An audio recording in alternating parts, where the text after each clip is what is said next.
Hi everyone. In this session, we are discussing about application of stack, and the first application is factorial calculation. So you see factorial calculation, for that we need recursion. So first of all, what is recursion? So we can say that it is a technique by which a function call itself again and again until a condition is satisfied. Means a function calling itself. Using recursion, a long listing can be reduced to a few number of lines. This is the advantage of recursion. Means a long listing can be reduced to a few number of lines. To understand recursion, we are taking recursive version of a factorial function to find the factorial of any given number. So suppose we are finding the factorial of 5, and we know that factorial 5 equal to 5 into factorial 4. So to find factorial 5, we need factorial 4. And what is factorial 4? It is equal to 4 into factorial 3. Means to find factorial 4, we need factorial 3. Similarly, for factorial 3, we need factorial 2. For factorial 2, we need factorial 1. And factorial 1 is always 1.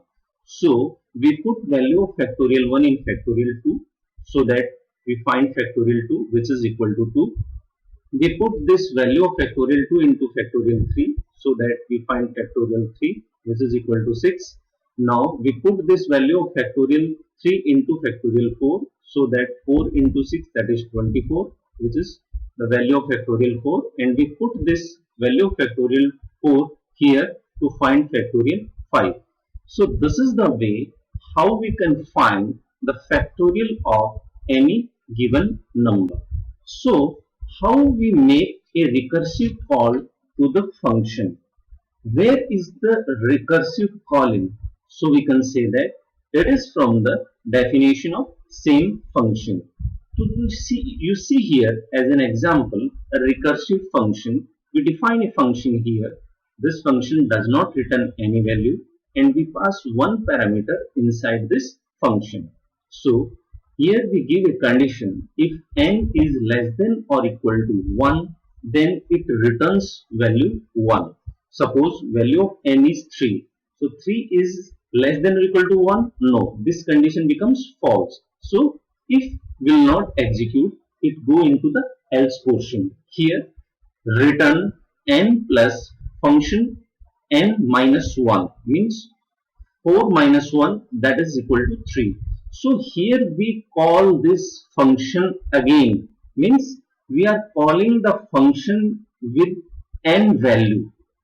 So we can say that here we make a recursive call for this function, means a function call itself.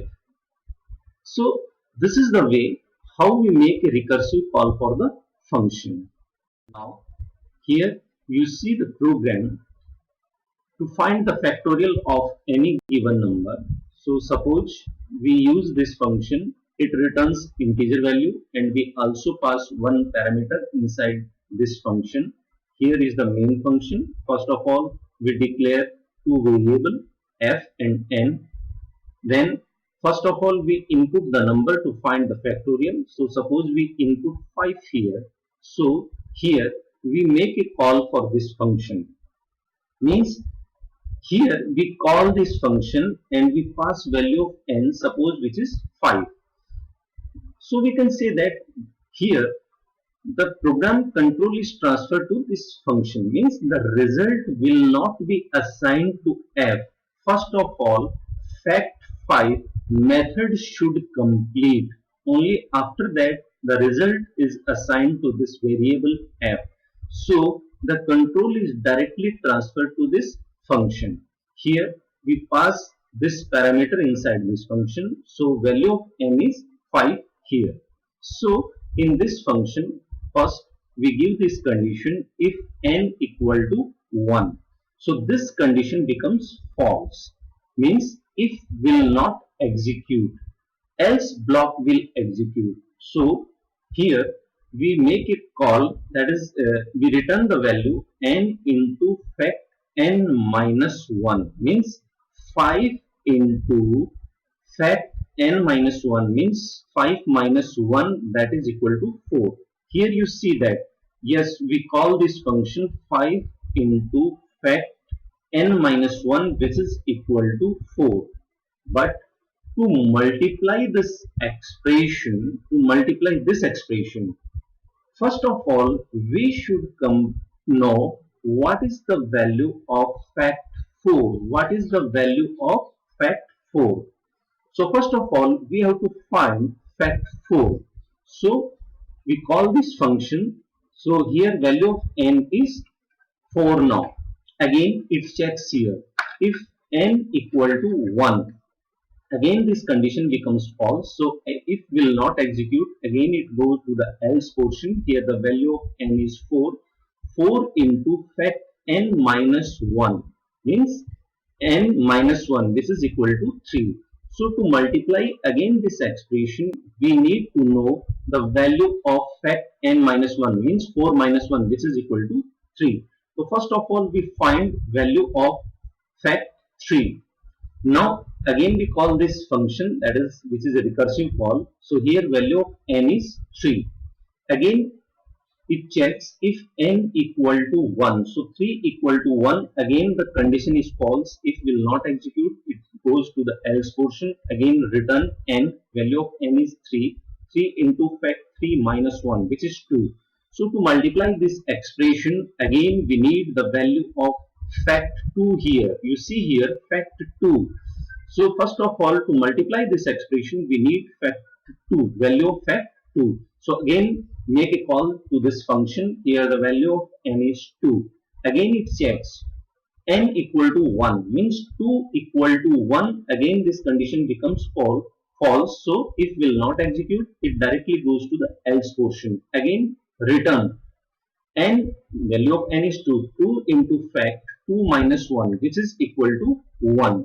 So again we make a call to this function, means to multiply this expression, first of all we need to know what is the value of fact 1. So again we go here, make a call to this function. Again it checks if n equal to 1. So this time this condition becomes true if n equal to 1. So here it returns 1. So here fact 1. So what it returns? It returns 1. So 2 into 1, this is equal to 2. So this is the value of factorial 2. Factorial 2 here. Then this value comes after calculating this value, that is factorial 3, which is 6, factorial 4, which is 24, and finally factorial 5, which is equal to 120. So we can say that when recursion starts, the recursive function call does not execute immediately.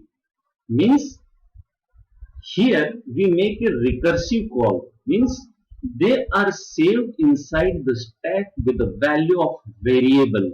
Here 5 into fact 4, means this multiply expression does not execute directly. First of all, we need to know what is the value of fact 4. So the function calls are saved inside the stack with the value of variable, and the items are popped out in reverse order in which they are entered, like this. Fact 1 returns 1, then fact 2 returns 2, then fact 3 returns 6, then fact 4 returns 24, then fact 5 returns 120, which is the result this function fact 5 returns here.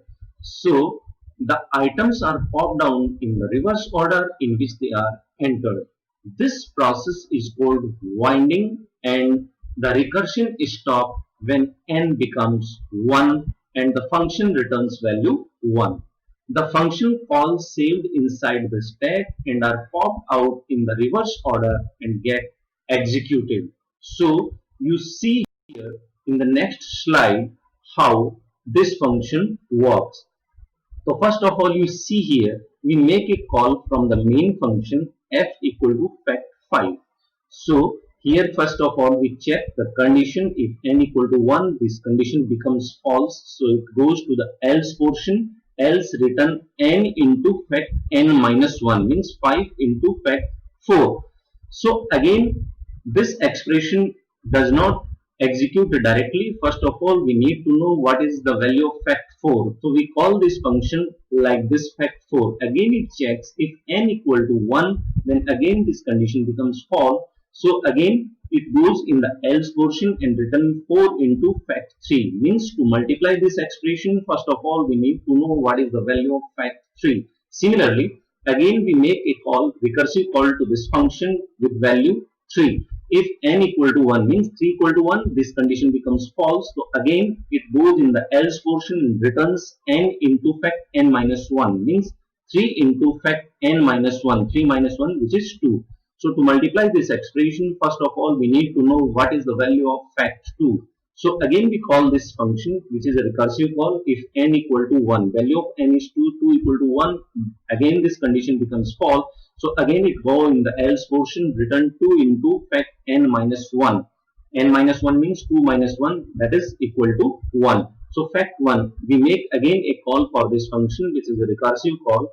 If n equal to 1, so we can say that this time this condition becomes true. So if portion will execute, else portion will not execute. So here it returns 1.